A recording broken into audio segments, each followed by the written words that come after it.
श्रोतेहो नमस्कार. मी अनिरुद्ध गत्रे. आता आपण ऐकणार आहोत सकाळचं पॉडकास्ट. लोकसभेच्या निवडणुका पुढील वर्षी होणार आहेत. लोकसभेत कोण बाजी मारेल याबाबत आतापासूनच चर्चा सुरू झाली आहे. याविषयीची सविस्तर बातमी आपण आजच्या पॉडकास्टमधून जाणून घेणार आहोत. अँड्रॉइड युजर्सना सायबर तज्ज्ञांनी एक इशारा दिलाय. शॅमेलियॉन ट्रोजन नावाचा एक मालवेअर सध्या अँड्रॉइड स्मार्टफोनवर हल्ला करताना दिसतोय. त्याविषयी देखील माहिती घेणार आहोत. आज चर्चेतील बातमीमध्ये शिरूर मतदारसंघाबाबतची एक महत्त्वाची बातमी ऐकणार आहोत. चला तर मग सुरुवात करूया आजच्या पॉडकास्टला कोरोनाच्या एका महत्त्वाच्या बातमीने. कोरोनाच्या नवीन लक्षणांमध्ये घशामध्ये खवखव होत असल्याचं काही दिवसांपूर्वी समोर आलं होतं. यामुळे आवाज जाण्याची भीती देखील व्यक्त करण्यात येत होती. आता अमेरिकेत असंच एक प्रकरण समोर आलंय. कोविड-19मुळे एका 15 वर्षांच्या मुलीचा आवाज जाण्याची घटना समोर आली आहे. अमेरिकेतील एका रुग्णालयात 13 दिवसांपूर्वी या तरुणीला दाखल करण्यात आलं होतं. तिला कोरोनाची लागण झाल्याचं स्पष्ट झालं होतं. तसंच तिला श्वास घेण्यातही अडचण येत होती. यानंतर हळूहळू तिचा आवाज गेला. एंडोस्कोपिक चाचणीत असं दिसून आलं की तिला बायलॅटरल व्होकल पॅरालिसिस झालाय. मॅसॅच्युसेट्स आय अँड एअर हॉस्पिटलमधील संशोधकांनी याबाबत अधिक रिसर्च केलाय. यामध्ये हे पॅरालिसिस अन्य आजारामुळे नाही तर कोरोनामुळेच झाल्याचा निष्कर्ष समोर आलाय. पीडियाट्रिक्स नियतकालिकामध्ये हा रिसर्च प्रकाशित करण्यात आलाय. लहान मुलांमध्ये कोरोनाचा प्रसार मोठ्या प्रमाणात होतो आहे. अशा वेळी या नव्या लक्षणांकडे अधिक काळजीपूर्वक पाहणं गरजेचं आहे. या मुलीला आधी दम्याची लागण झाली होती. त्यामुळे श्वास घेण्यात अडचण येणं हे त्याचं लक्षण समजलं जात होतं. मात्र हे कोरोनामुळे होत असल्याचं स्पष्ट झालंय. अशाच प्रकारचा गैरसमज इतर रुग्णांच्या बाबतीत देखील होऊ शकतो.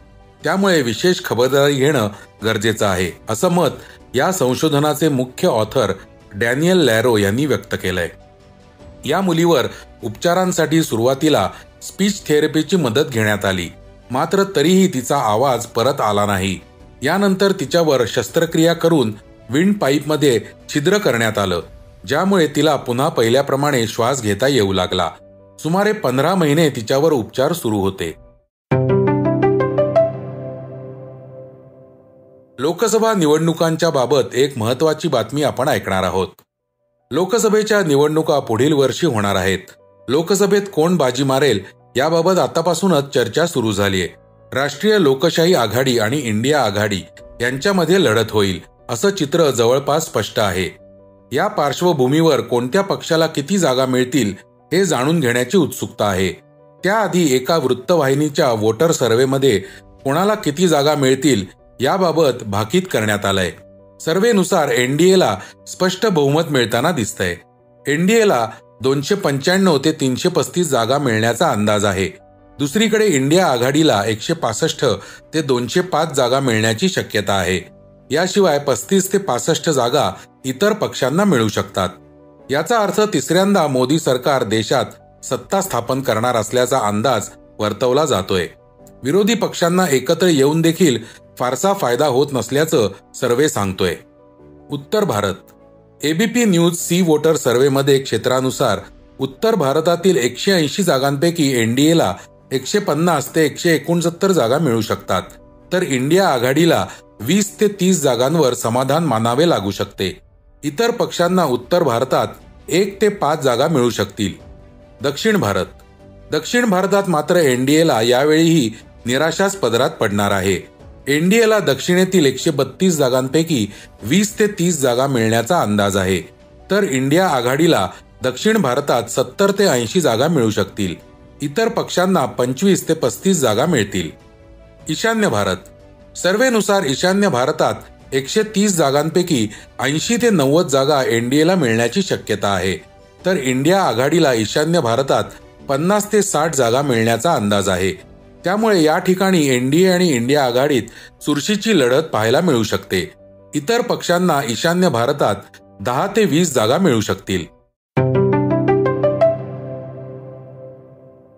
अँड्रॉइड युजर्ससाठी एक महत्त्वाची बातमी आता आपण ऐकणार आहोत.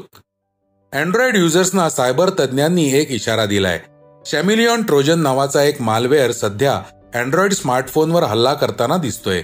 फोनच्या सर्व सिक्युरिटी भेदून हा मालवेअर फोनमधील पासवर्ड आणि इतर महत्वाची माहिती सहज चोरत आहे. सिक्युरिटी सिस्टीम ठरतीये निकामी. विशेष म्हणजे हा मालवेअर मोबाईलमध्ये कुठेही जाऊ शकतो. फेस आयडी, फिंगरप्रिंट अशा गोष्टींना हा मालवेअर डिसेबल करून टाकतो. त्यामुळे मोबाईलची सिक्युरिटी सिस्टीम निकामी होऊन जाते. थ्रेट फॅब्रिक नावाच्या कंपनीने याबाबत रिपोर्ट दिलाय. अँड्रॉइड ॲप्सचा वापर. शॅमिलियन ट्रोजन हा मालवेअर फोनमध्ये शिरण्यासाठी गुगलच्या प्ले स्टोअरवरील ॲप्सचा वापर करत असल्याचं समोर आलंय. विशेष म्हणजे गुगल क्रोम आणि इतर सुरक्षित ॲप्सना चिटकून हा मालवेअर फोनमध्ये येतो. रंग बदलणारा सरडा ज्याप्रमाणे लक्षात न येता एखाद्या गोष्टीवर चिटकून राहू शकतो, त्याप्रमाणेच हा मालवेअर येत असल्यामुळे याला शॅमिलियन असं नाव देण्यात आलंय. यापूर्वी देखील हा मालवेअर समोर आला होता, मात्र आता याचं अपडेटेड व्हर्जन पुढे आलंय. ब्लिपिंग कम्प्युटर वेबसाईटने दिलेल्या माहितीनुसार कॅमेलनॉन ट्रोजन बंडलमध्ये रनटाईम डिटेक्ट होत नाही. यामुळेच त्याला मोबाईलवरील गुगल प्रोटेक्ट अलर्ट आणि सिक्युरिटी सॉफ्टवेअर आरामात बायपास करता येतात. याचं पूर्वीचं व्हर्जन हे ॲक्सेसिबिलिटी फीचरचा वापर करून घेत होतं, मात्र नवीन व्हर्जन सुरक्षा सेटिंगमध्ये असणाऱ्या त्रुटींचा वापर करून घेत असल्याचं तज्ज्ञांनी सांगितलंय. काय घ्यावी खबरदारी? तज्ज्ञांनी दिलेल्या माहितीनुसार यापासून बचाव करण्याची सर्वात सोपी पद्धत म्हणजे कोणत्याही वेबसाईटवरून ॲप्स डाउनलोड न करणे. केवळ गुगलच्या प्ले स्टोअरवरील ॲप सुरक्षित असल्याचं तज्ज्ञांनी म्हटलंय. तसेच ठराविक विश्वासू ॲप्स वगळता इतरांना ॲक्सेसिबिलिटी सेटिंगचा ॲक्सेस न देणं हे देखील गरजेचं आहे. यासोबतच आपल्या स्मार्टफोनची OS अपडेट ठेवल्याने तुम्ही सुरक्षित राहू शकता.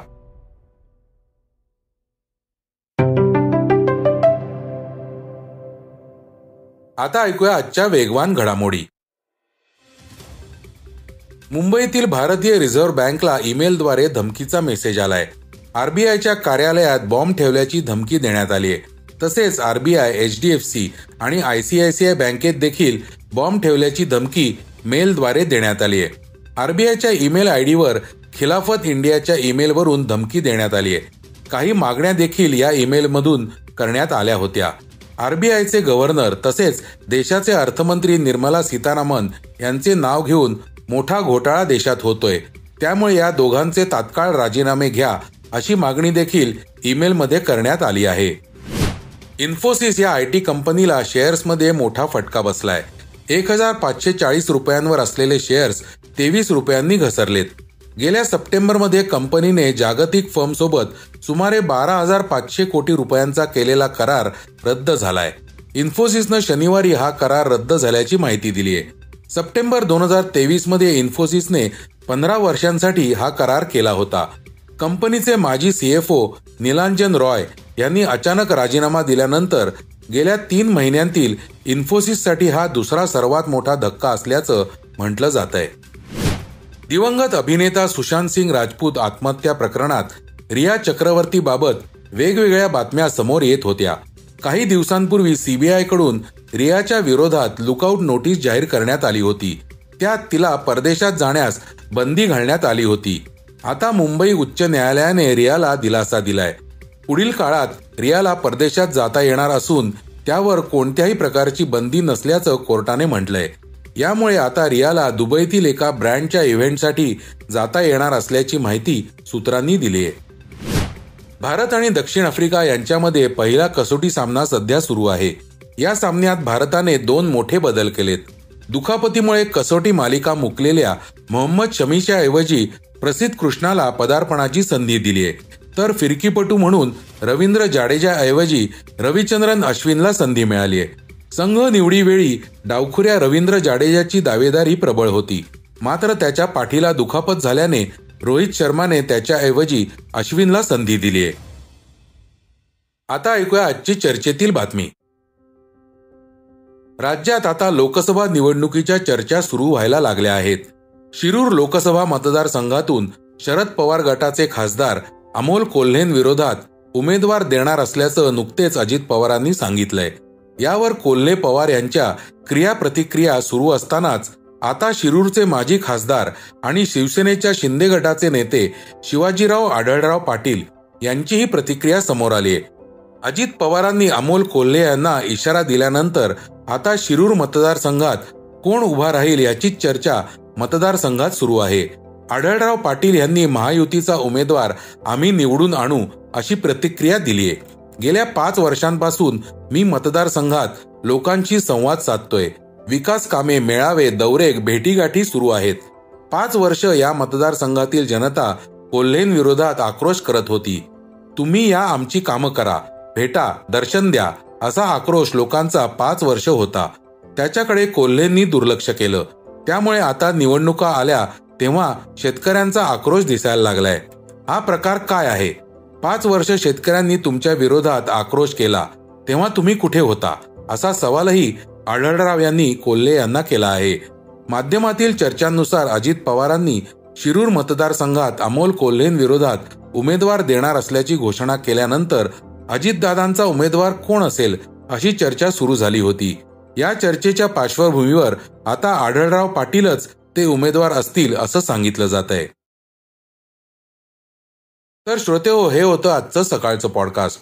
आजचं सकाळचं पॉडकास्ट तुम्हाला कसं वाटलं हे आम्हाला सांगायला विसरू नका. यूट्यूबवर देखील तुम्ही सकाळचं पॉडकास्ट ऐकू शकता. त्यावरील तुमच्या प्रतिक्रिया, सूचना आमच्यापर्यंत जरूर पोहोचवा. आणि सगळ्यात महत्त्वाचं म्हणजे सकाळचं पॉडकास्ट तुमच्या मित्रांना, कुटुंबियांना नक्की शेअर करा. उद्या पुन्हा भेटूयात. धन्यवाद. वाचा, बघा आणि आता ऐका आणखी बातम्या isakal.com वर. तुम्ही हा पॉडकास्ट isakal वेबसाईट आणि ऍप वर सुद्धा ऐकू शकता. विसरू नका, या पॉडकास्टला आपल्या आवडीच्या पॉडकास्ट ऍप वर सबस्क्राईब किंवा फॉलो करायला.